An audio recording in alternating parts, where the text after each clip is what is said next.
Right, hello and welcome to episode 23 of the Austin 7 special build. So, in the last episode, you'll recall me leaving it on a cliffhanger where I was going to reveal what the big changes are with the car moving forward. So, I won't beat about a bush, I'll jump straight into it. Last month, me and my daughter went to the Vscc long course event at Prescott. We got talking to some people and they said, well, we'll see you here next year. And it was like, well, you won't because my car's not eligible and it's on a Ruby chassis, so I can't actually compete within the Vscc.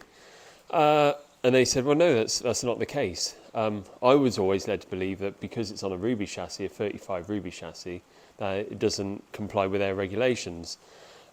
So when I got home, I sent a few emails. They've confirmed that no, there is a class for the Ruby, the specials. So as of this point, I've submitted an application with the Vscc. Hopefully it gets accepted and then it will go into the right class for the car, which is fantastic news. So I'm really hoping that that all goes through. Obviously, the knock-on effect of that is I've had to lose the Reliant engine. Now, some of you will be over the moon. Obviously, I really like the Reliant engine. I thought it was the way to go, obviously, when I thought it wasn't eligible, because for very little money, you can have a really good engine, a lot more power for very little money. You've got the reliability side of things. Yeah, and I just thought that was the way to go. So I've now sold the engine and gearbox. That's gone to basically fund the Austin 7 engine. Now, those of you that know about Austin 7s know that engines and stuff like that aren't cheap, even though they're perceived to be the cheapest car within the vintage car scene to get into. You chuck a huge amount of money at the engines. So what I've just sold my engine and gearbox for is a mere drop in the ocean in getting an engine. So I'll lead more onto that later on. But what I was hoping to show you in this episode was the car with an Austin 7 engine in it. And that was the plan until last week. I'd agreed to buy an engine. I won't go into the details, but the day before I was meant to be picking up this engine that had been tuned. It all fell through. Now, I won't go into the details of it because it's not fair on the other person, and there's always two sides to every story, and we'll leave it at that. But what that's left me at this point is the car with no engine whatsoever. So I am on the hunt for an Austin 7 engine. So if you're watching this video and you think, I've got one under my bench, please let me know. I'm desperately after an engine which I can then strip down, modify and tune up. I don't want to go super quick. I just want it to be a bit quicker than normal, do a few things to it. I've got to learn how to drive the car properly, and then as I get better in my ability, I will then start chucking more money at the car. So that is the plan moving forward. What I'm going to do in this episode, I'm not too sure yet, but I am thinking of changing the front end as well. So bit of a crisis. I just thought, was never happy with it, so I'm now getting an Austin 7 radiator shortened to go there, and I just want it to be slightly different at the front to accommodate it all comfortably. So maybe in this episode I'll be tweaking that.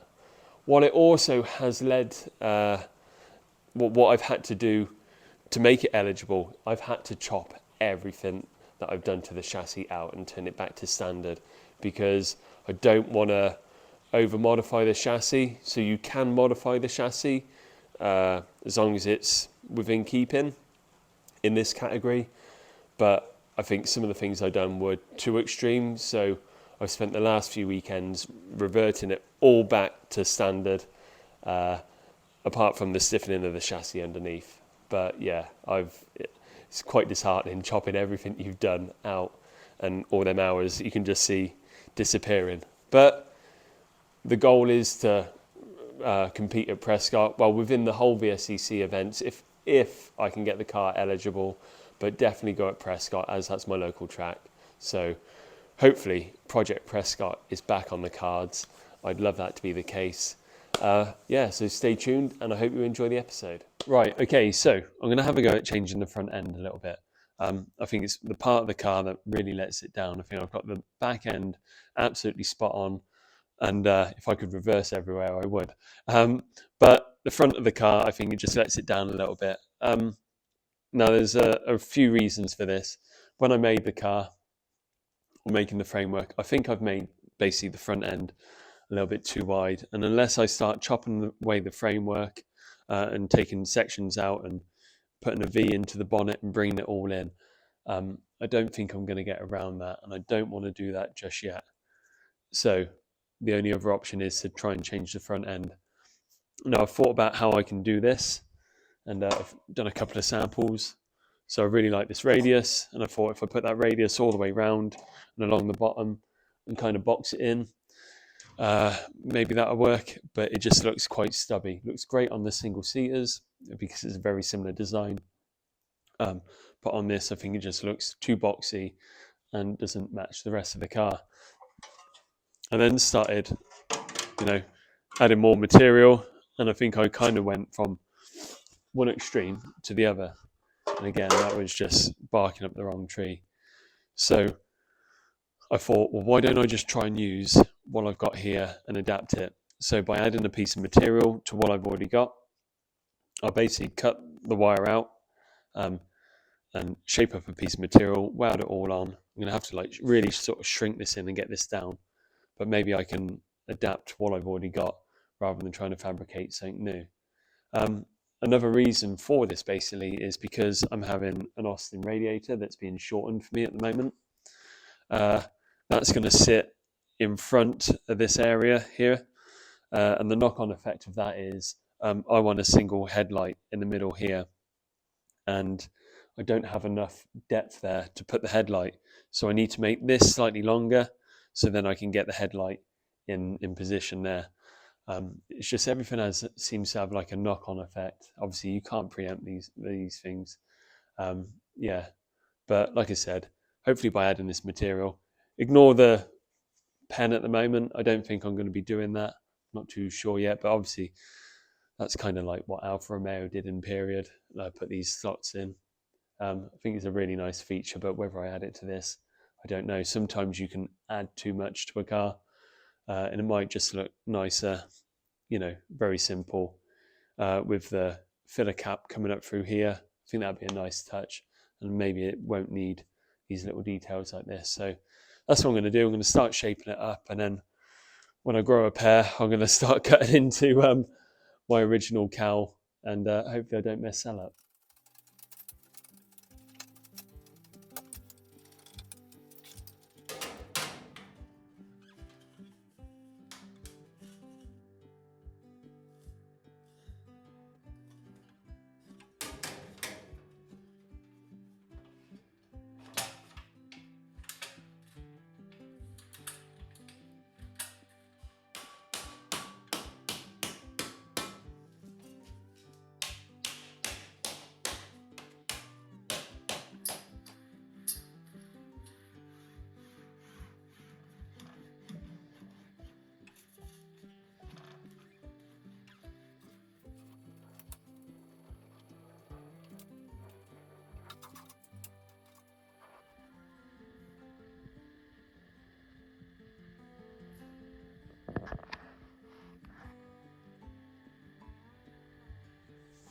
Right, okay, so a bit of a quick mock-up and just holding it in place. I think it looks better already.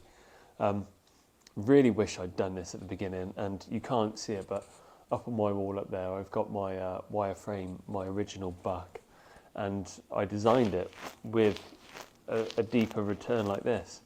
So I don't know why I didn't actually do it.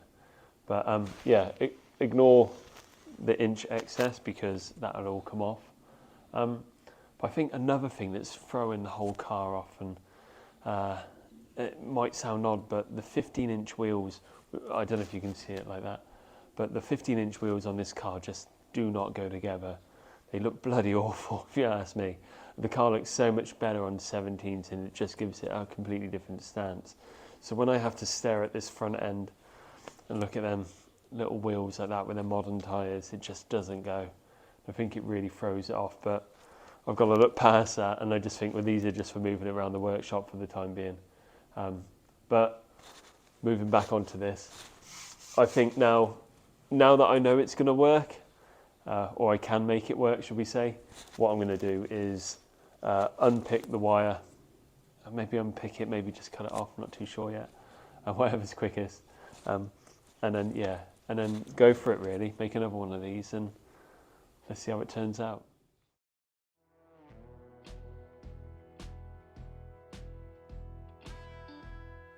Right, okay, so that is the lip all trimmed off there, and that new panel just tucked in on the inside. Let's get a bit of a closer look, as you can see. Right, so what I'm going to have to do is just slightly shrink this shape here. I'll probably have to come back and bring that shape starting from here and draw it in to get that radius. Let me just come around the side so you can see the drop off through there, just to make that a nicer transition. But once we got that in place, I really do think that will just add a nicer look to the car. Just being really gentle on this and doing it in small increments, because basically I can always add more shrink to it as we go along.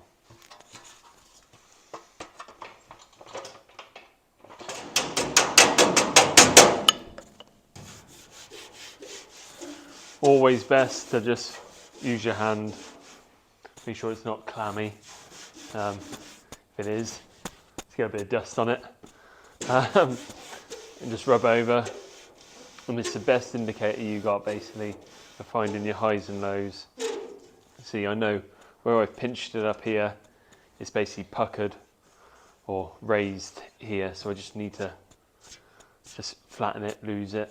I find it hard to explain all this because I just literally do it on instinct. I know there's a high, so I've got to tap it down, so yeah, I'll just crack on.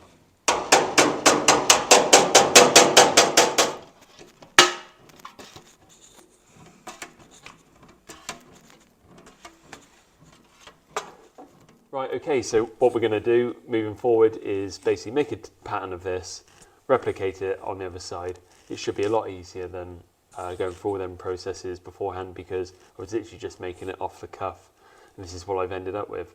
Now I have something physical to copy, and it will be a much smaller piece of material. So there may be a few subtle differences because, again, it is handmade, but I'll try and get it as accurate as I can. I'm not going to show you any of that side. What I'll do is skip forward to me basically getting it ready to trim down and weld into position. Right, okay, actually I tell a lie, because I have spotted something that's wrong, and now is the time to address it. So the offending piece is just here, and it does kick out ever so slightly. So I don't know if you're going to pick this up on camera, but along that bonnet line, this cowl comes in nicely and has a nice radius to it. This one, it's only a radius at the very end, and this cowl kind of kicks out at a slightly different angle. Now if I bring that in, what happens is there's a knock-on effect, because that material has got to go somewhere. If I bring that in, that then goes up there, right? So if that goes up, it's higher than this point here. So your basically grill is going to be on the piss.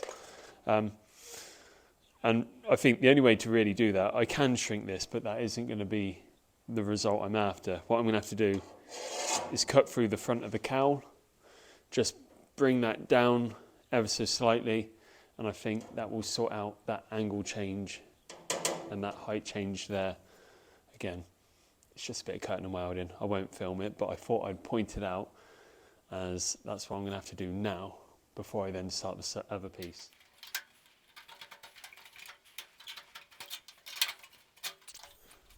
Okay, so I haven't got an engine, but I do have a gearbox. I purchased this the other week. This is a 4-speed close ratio straight cut gearbox. I think it's the right way to go. Let me just put it down. Right, like I say, I think it's the right way to go. I have no experience competing with the Austin 7. And it's not till I start going to these events and asking questions of people that are racing the Austin 7s and seeing what they're using and just picking their brains and gaining knowledge from people who are a lot more experienced and cleverer than me. So I think it's a good starting point. For the time being, what we're going to do, me and my friend Simon are going to strip that down, do a complete rebuild on it, get it looking brand new and ready to marry up with an engine when I do finally get one. Moving on from that, what I am after to basically go with that is a remote gear linkage. Now, if anyone does have one tucked away, I missed out on a really nice one recently, so I'm desperately after a remote gear linkage for that, because I don't really want to use the Austin 7 gear lever. I think it just looks a bit naff. I don't really want to make a gear linkage, remote gear linkage, but yeah, if you do have one, please get in touch.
And there we have it. I'm really happy with how it's turned out.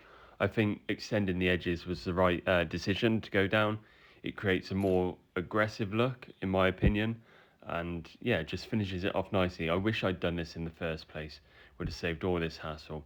I will create another valance to go along the bottom like I did on the previous design, but that'll probably be in another video, and I need to get the radiator in place first. But hopefully you've enjoyed the processes of the modification. Right, okay, so bear with me on this one, but as I said at the beginning of the video, the Austin 7 engine is really expensive to do. Well, it's going to be for me because I'm going to have to outsource a lot of the stuff. So when you start looking at white metaling, and then if you go down the line of Phoenix crank and pistons, you could chuck thousands at an engine. I'm talking like £5,000 easy, but it's whether I go to that length or extreme, as a starting point, or whether I just kind of tune it up on a lower level just to get me going, and then I can always build upon that when funds are more readily available. So even at that, I'm still going to be putting in probably about 3k, 3 grand to be doing that just to get me going. So like I said, I got a bit of money from the Reliant engine, but what I want to do is do a bit of a raffle and then do a draw around Christmas time, whether it's, you know, Boxing Day or New Year's Day, put out a special video and announce the winners. So I've got together some prizes and I'm going to show you them now. So the first prize would be basically this panel beater kit, which is from Vscc, which is a UK company, a family-run business, and basically go check out the website. They've got everything you possibly need, like the English one that I've got, the folder, the planishing hammer, all your hammers and everything like that are from Vscc. That's basically my go-to place. So this is the panel beater kit that they do. It's got a really nice pickard hammer, bossing mallet, sandbag, and a really nice dolly. Now that's out of stock, and I would like that myself because I haven't got that one. But I'll be honest, I'll keep it in there because that is all part of the panel beater kit, which is a really nice prize, and I think relates really well to basically the metalwork side that I'm doing on the channel. I've also got Stacey's t-shirt and some stickers there as well to go with that. So I think that's a really nice prize there. And then second prize would be a power weld welding mask, and I've got some new released power weld TIG welding gloves. And I think that, again, links to the channel with the welding and the metalwork side of things. Oh, let's put it there. Yeah, works really well. So that would be the second prize. If it all goes well, then maybe I could chuck. I've got some t-shirts in, so I've got some new t-shirts that I've had Stefan design me a logo, and obviously hoodie. There you go. They'll be on the link down below in the shop if you want to buy them. And then I'll be basically getting rid of the older t-shirts at a fraction of the price, just to try and generate as much funds as I can for a good starting point for the engine, because as striking as the car would be, I would like it to go be a bit nippy at least, you know. I don't want it to just be all show and no go. So, yes, but I've got to be realistic about what it's going to cost as well. So if I can just generate a few funds, and if you're interested in supporting, that would be amazing. I'll leave a link in the description. Maybe I could do something like £5 a ticket for 20 quid. You get 5 entries, and yeah, so you get like an extra one, and then something like that, and then hopefully that speeds up the process. So I'll do a few close-ups of the prizes, and if you want to have a go, that'd be amazing. And yeah, that brings us basically to the end of the video. So thanks for watching. Hope you're on board with the idea. Have a go, support the channel, go over to the merch store, and that's pretty much it. So thanks for watching, and I'll see you in the next one. Ciao.